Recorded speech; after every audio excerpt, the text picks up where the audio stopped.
Continuamos con Política por un Tubo a través de la plataforma digital D-Factory STI. Les recuerdo, como dice Máximo, que esta política se escribe con K. Estamos el día entero aquí, porque imagínese usted. Y además, a partir de las 12 de la madrugada, estamos en Teleuniverso, Canal 29. Ayer y antes de ayer estuvo la subsecretaria. Yo le decía a Luis Manuel que en 1962, el secretario de Estado de los United States, Dean Rusk, R-S-U-K, decía que la República Dominicana era la contracara de Cuba y el contraejemplo de Cuba, y que nosotros estábamos dentro de la política exterior de los Estados Unidos y la seguridad nacional. Pero ayer leyendo yo, espérate, para que no haya ninguna duda ni sospecha. ¿Qué leíste? Mira, ponme esa página, por favor.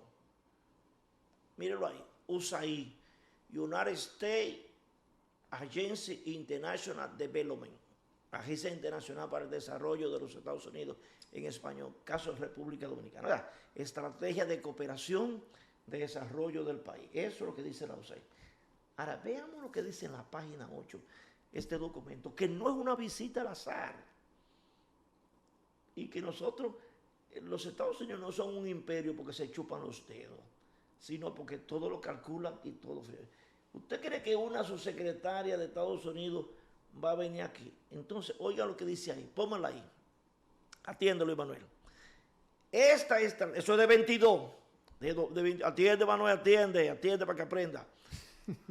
De 2022, esta estrategia está diseñada, oye el verbo, para alinearse y apoyar las prioridades del gobierno de los Estados Unidos, oye bien, en la estrategia de seguridad nacional, el plan de estrategia conjunta, la estrategia conjunta regional para América Latina y el Caribe y la estrategia integrada del país que se llama República Dominicana. ¿Ustedes entendieron? Que esas ayudas, esas visitas y todo eso, como dice Bebo, para alinearse y apoyar las prioridades del gobierno de los Estados Unidos en la estrategia de seguridad nacional. Eso es Departamento de Estado. ¿Cuál es la fecha exacta del documento? 2022. Entonces, no es al azar. Nosotros estamos dentro del plan de la seguridad nacional y la política exterior de los United States. Mírenlo ahí. Plan 14 de diciembre de 2020, 14 de diciembre de 2025. Estamos en el 22. No, pero eso es obvio. El mismo Abinader lo ha promovido. Nuestro principal socio, aliado. No, eso es otra cosa. Nuestro líder y guía son los Estados Unidos. No, eso es otra cosa. Pero eso tiene implicaciones. ¿Por qué ese documento no se firmó en la gestión de Danilo Medina? Que eso no se firma, que eso no, el gobierno tiene que firmar eso. Es el plan del Departamento de Estado. Cuando dicen que tú estás, que ellos nos colocaron de 62 dentro del plan de la seguridad nacional y la política exterior. Ahí cualquier visita, esa visita tiene que ver con Haití. Porque la secretaria de Defensa, sí, la subsecretaria, no es Máximo Laureano, ni Esteban Rosario, ni Leina Tolentino. No, y además con la propuesta que ella hizo. Pero lógico. Entonces tú le agregas la propuesta, te está diciendo, Haití es una prioridad y usted tiene que adherirse a ese plan que dice que usted depende de la seguridad nacional del United States. Y que si nosotros queremos, usted debe de querer. Eso es lo que le están diciendo. Claro. Nosotros no es al azar yo vine aquí. No. Yo estoy leyendo el documento oficial. Aunque eso tenga consecuencias políticas para Abinader, eso lo entendemos, estamos totalmente de acuerdo. El problema es que eso es una potencia que tiene potestad, valga la redundancia, sobre nosotros. Pero hay otras potencias que tienen posiciones hasta muy disímiles en torno a la situación de Haití. Ustedes vieron la manifestación hoy salió hoy en los medios de Justin Trudeau, el primer ministro canadiense. Las autoridades de Haití tienen que especificar en qué consiste lo que ellos están solicitando. O sea, vamos a marchar, pero vamos a ponernos de acuerdo en esto. Entonces, si hay que alinearse, por ejemplo, en una operación de intervención a Haití, no militar, pues nosotros no hemos favorecido nunca aquí el tema de la invasión militar, porque sabemos las consecuencias que eso tiene. Tiene también que haber una conjunción de fuerzas entre las potencias, porque naturalmente nosotros, digamos denigrantemente llamados países bananeros, No nos queda de otra. Y más con un gobierno que lamentablemente yo hubiese preferido que no, ha asumido una posición ante los Estados Unidos complaciente. No es lo ideal en un Estado que se supone soberano, independiente. Podemos trabajar junto a los Estados Unidos, pero nunca de la forma, digamos, tan evidente como el presidente Abinader ha asumido esa postura. No es lo que comparto, pero bueno. Podemos trabajar unidos y tener planes conjuntos, lo que no Claro. podemos es desalinearnos.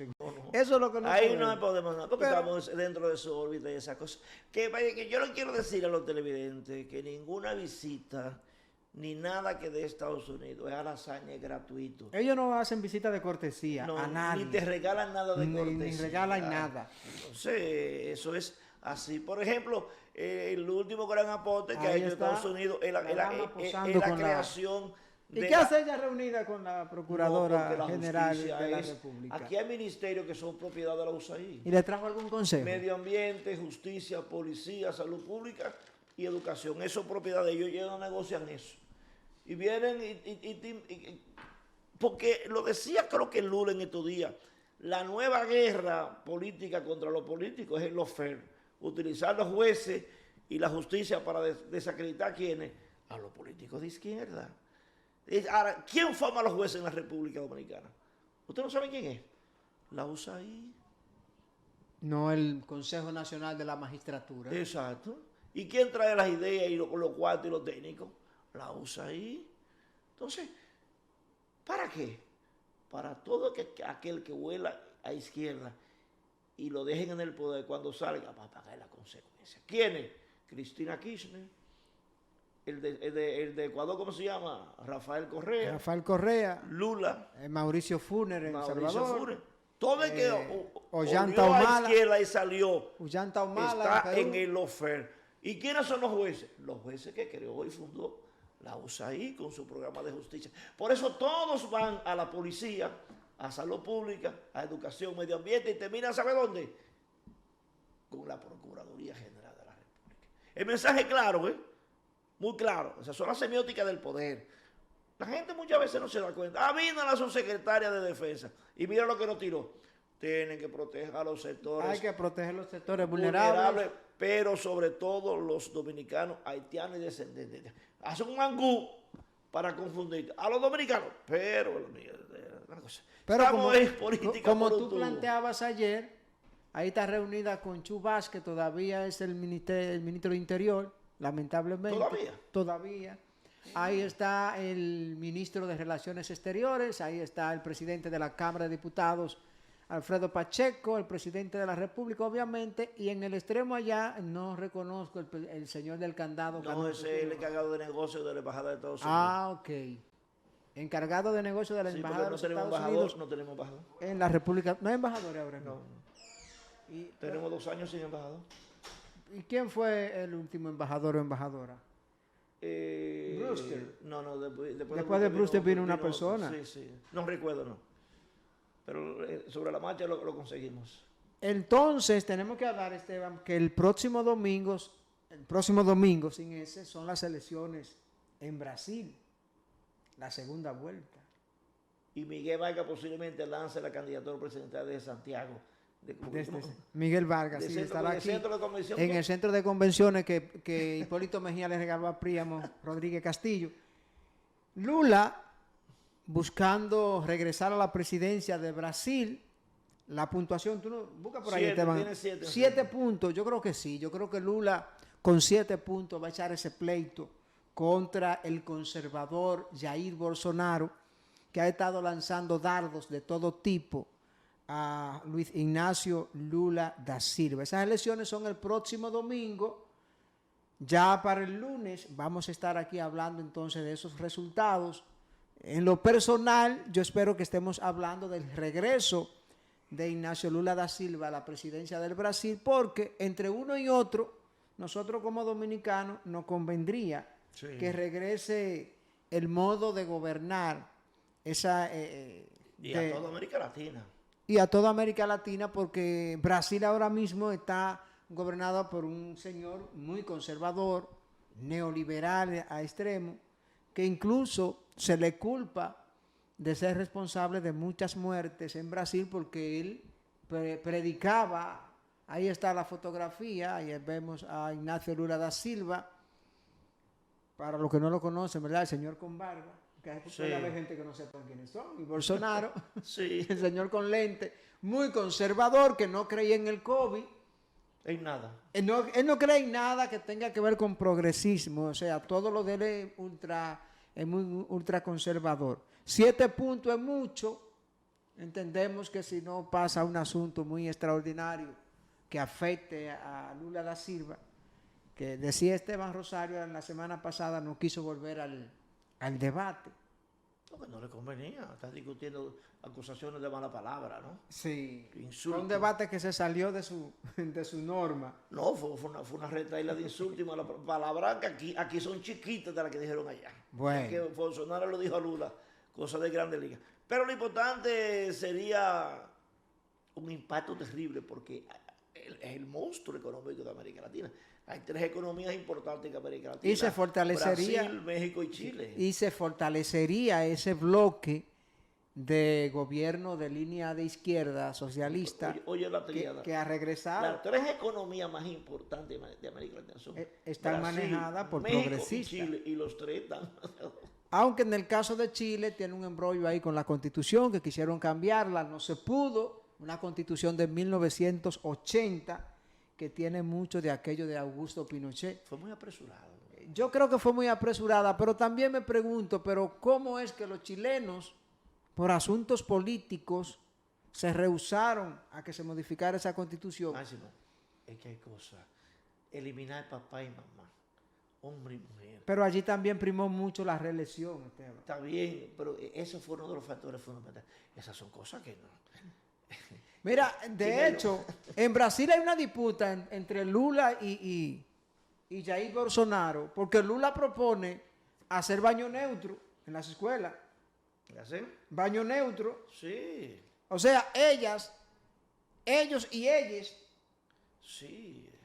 Es un asunto un tanto complicado porque yo entiendo que eso de la sexualidad es un asunto natural que hay personal. y personal que hay que dejar que la gente decida, pero una vez que usted le pone un baño para hembra, para varón y para indeciso en una escuela, como que usted está motivando ese tipo de conducta. Eso es muy cuidadoso. Eso es muy complicado. Entonces hay un debate con eso. Jair Bolsonaro, muy conservador, Lula, progresista y con una mentalidad mucho más abierta y además buscando regresar al poder para reivindicarse, porque en lo de Lula hay mucho de personal en términos políticos. Lógico. Lula ha sido pisoteado, ha sido ultrajado en Brasil y regresar al poder le va a dar la oportunidad no solamente al Partido de los Trabajadores y poder volver a aplicar políticas sociales, sino que en lo personal como político Lula se reivindica. Esteban, se había dado un caso así de un retorno de una figura luego de haber sido presidente y ser tan maltratado.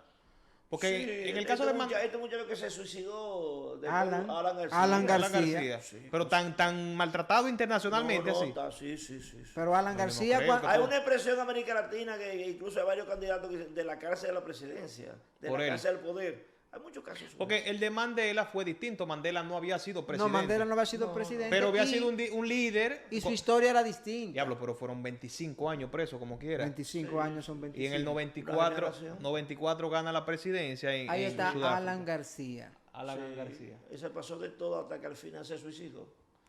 No aguantó. Sí, pero me imagino que como efecto de la repercusión posteriormente, porque ya él, por ejemplo, estaba incluso fuera del ámbito político. Acaba de salir de la presidencia. Hay muchos casos que no recuerdo ahora. Hay una expresión muy famosa desde la cárcel al poder sobre esos casos. En el caso de Balaguer, ¿nunca se vio tan cerca de la cárcel luego de salir? No, Balaguer no. No, que Nunca Balaguer. tuvo ¿Por qué? No tuvo el PRD que tomó el poder. Es que qué sé Balaguer, yo, el único que se atrevió a citarlo. Intocable. El único que se atrevió a citarlo fue Guillermo Moreno cuando fue Y fiscal ahí del mismo perdió el distrito. empleo. ¿Y a los cuántos días lo cambiaron? A los 2 días. Ahí fue que pusieron a Francisco entonces. Sí. Pero no era del Orbe, el fiscal. No, Del el Orbe era procurador. procurador. Del Orbe era procurador y el fiscal era Guillermo Moreno y se atrevió a citar a Balaguer. A citar, no. Lo acusó y lo Sí, citó. porque no, Sí, lo acusó porque después lo archivaron ese No, documento. Eso lo rompieron. No, eso no se le dio cabida, no Se fue que lo archivaron ni rompieron, siquiera, no. No, digo, yo lo archivaron porque es el término adecuado en el tema, en el caso del procesamiento, pero... No, que no porque hubo nada de eso. Cuando archivan, por lo menos el proceso inicia. Nada. Eso se lo rompieron ahí mismo porque lo cancelaron de una vez. Además, De que dijo Boyondino que lo citaron a Balaguer, Leonel ahí mismo lo psiquitrilló. Y rompieron esas cosas. y además, Sí. Balaguer. Lo más cercano que Balaguer fue cuando se exilió en la Anunciatura, que lo separó una pared de su casa. Si usted va a la casa de Balaguer, está el Teatro Nacional, Sí. que era la casa de Trujillo. En el frente está la Anunciatura y al lado la separó una pared de la casa de Balaguer. Cuando lo van a buscar, Balaguer se tira por la pared y pide asilo a la Anunciatura. ¿Y eso fue en qué año? En el 62. En el Eso 60. fue como el 18 de enero. No, desde el 20. El primer Consejo de Estado fue del 1 al 16. El golpe de Estado de Chavarría fue del 16 al 18. Fue como el 20, 22 que Balaguer se exilió. De enero. De enero de 62. Por ahí más o menos, aproximadamente. Fue inmediatamente después del golpe de Chavarría, que entonces surge el segundo golpe de Consejo de Estado dirigido por Bonelli. Pero aquí siempre se ha entendido, independientemente de que a Jorge Blanco lo ultrajaron, que era un asunto personal. ¿Con qué le había hecho Jorge Blanco a Balaguer? No, lo que pasa es que Porque- también Balaguer amarraba futuro. Balaguer era un hombre que veía mucho más allá de la curva. Y de hecho, esas condiciones, por ejemplo, en las que él deja el poder en el 78, fue precisamente una muestra de cómo Balaguer negociaba las cosas a futuro. Está bien, ok, te doy la presidencia, pero el Congreso es mío. Pero No, te doy, no, se dio. Además, con acusaciones falsas. No, lo de Ahora fue una barbaridad. Lo del una doctor Salvador Núñez Blanco fue Fueron una barbaridad. acusaciones falsas sin ninguna prueba, una cosa para destruirlo moralmente. Y todos los lunes, Prim Pujal y el secretario del director de presupuesto leyendo una cosa y una cosa. Pero Impujal era el senador, El fiscal. que era fiscal en ese momento. El Pero ese es el fiscal. mismo Pero- que Sí, el senador mismo de senador. Samaná. Entonces, cosas. Pero los Sí, vinchos ese mismo. los vinchos estaban en eso también. Los bichos fue que Pero los la- vinchos eran los presidente, propulsores de ese y fueron asunto. los abogados. y Sí, los cosas. vinchos fueron los propulsores de ese asunto. Los bichos Además, fue que elaboraron todo. además Balaguer tenía un juez para Mira, eso. yo en una Ah. ocasión... ¿Cómo era? Severino. En una- Se hizo famoso hasta en temas. Si tenemos que amanecer, amanecamos. En una... Así dice, si tenemos que amanecer aquí, amanecamos. Ahí está el doctor. O qué expresión de un juez. Si tenemos que, porque ya eran las 2 de la mañana, pues, soy yo un juez que mire qué pasa eso. Si tenemos que amanecer, amanecamos aquí. Oye, Emilio, a ver si tú consigues una foto de Sonia Guzmán. Doña Sonia Guzmán, porque las mejores entrevistas, tú sabes, Máximo, que son las que no salen al aire, son fuera de récord. Y yo una vez le hice una visita, hay que alardear un ching. La única entrevista que ha decía Radamés, perdón, decía Radamés Gómez Pipín, era que decía eso, que si los periodistas publicaran. El 3% tuviéramos muerto todos. Pero es verdad. Por ejemplo, mira, en el caso de doña Sonia Guzmán, actualmente embajadora en los Estados Unidos, En ahí Washington. está, una dama interesante, nos dio un trato exquisito en esa única ocasión que compartimos. Y la única entrevista que ha concedido luego de que fue nombrada como embajadora en los Estados Unidos, y hablamos mucho fuera del aire, y me expresó, digamos, con un alto grado de sinceridad, todo lo que pasó su familia en esa etapa, un proceso doloroso, porque ella cargaba, por ejemplo, con lo de la muerte del papá, el suicidio del papá y toda la repercusión que eso tuvo. Posteriormente también llegaron todas esas situaciones políticas que hicieron a la familia verse muy afectada, tú sabes. Y de verdad que fue un diálogo muy ameno y lo digo porque, como dice Esteban, ahora fue algo descabellado también el tema de cómo se inventaban o se inventan acusaciones en algunos procesos. Eso es algo inhumano. mi Y mano. creo, si buscamos hacia atrás, creo que ha sido el único presidente de la República procesado de esa manera. Sí, es lo único. Posiblemente que otros haya habido señalamientos y ese tipo de cosas, pero el único procesado Y apresado. a ese nivel y que lo apresaron y todo fue el doctor Salvador Jorge Blanco, que yo recuerdo bueno, yo era niño cuando eso, ¿verdad? Porque a vos lo Muy apresaron. niño. A vos lo apresaron y lo deportaron.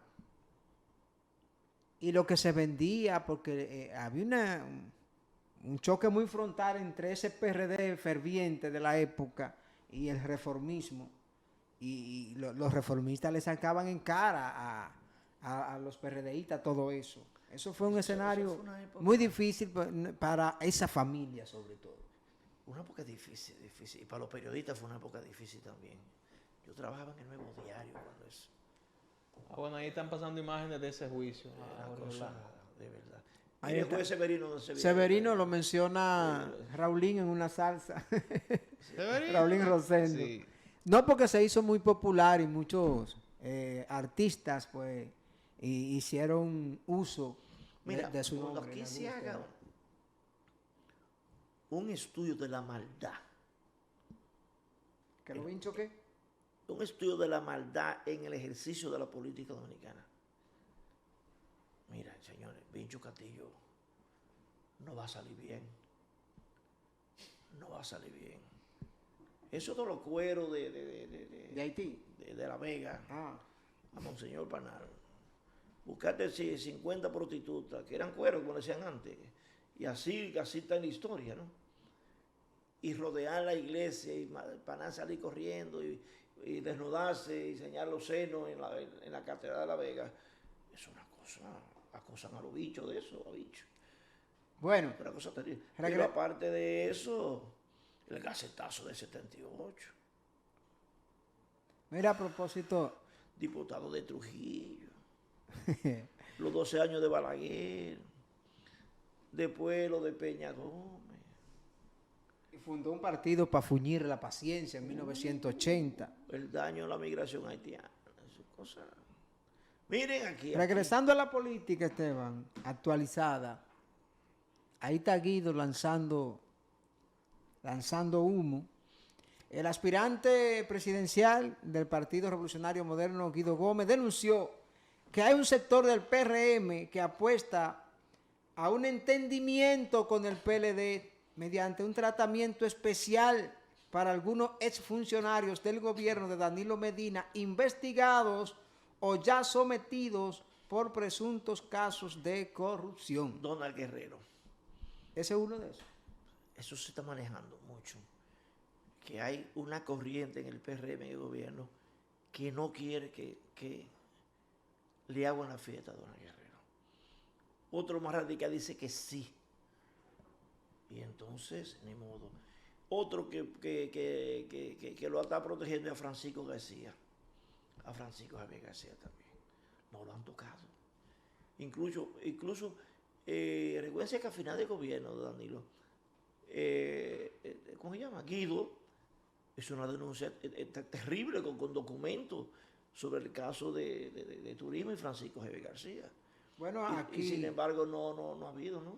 resaltó que llama la atención la lentitud con que ha caminado el expediente del caso Donald Guerrero y Bueno. José Ramón Peralta.